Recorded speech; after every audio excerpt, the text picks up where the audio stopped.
It's hip-hop, Gaza style. And woven into the music, a strong statement. Our message is a message of equality, actually. It's a message of freedom for Palestinian people. And we are talking about like we need our freedom. It's just like we are asking for our simplest rights. And it's not just music that's highlighting the frustrations of the youth here. 8 students have recently started a group called Gaza Youth Breaks Out, publishing online an unprecedented and very frank manifesto. They prefer to remain anonymous. We're sick of incarcerations. We're sick of the mental siege that is imposed on us. We're sick of shootings. We're sick of violence.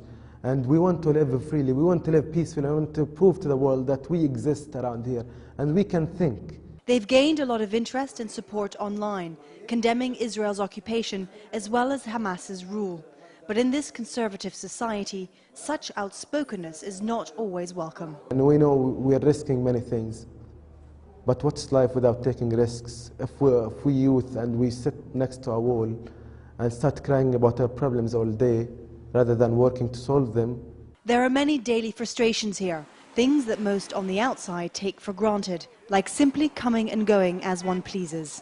This is the Erez crossing. It's controlled by Israel and is one of 2 civilian access points in and out of Gaza. But the reality is that these gates keep most Gazans locked inside. For many, it's impossible to get out. Young people have no jobs, no hopes for movement because the siege Israel has imposed on Gaza does not allow people to move freely, particularly to go to study, for instance, or have a job somewhere.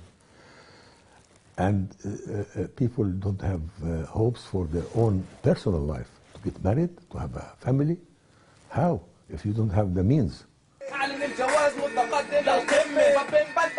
But regardless of the reality, it seems Gaza's younger generation is adamant it must change its future.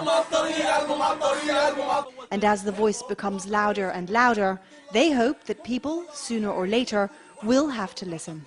Stephanie Decker, Al Jazeera, Gaza.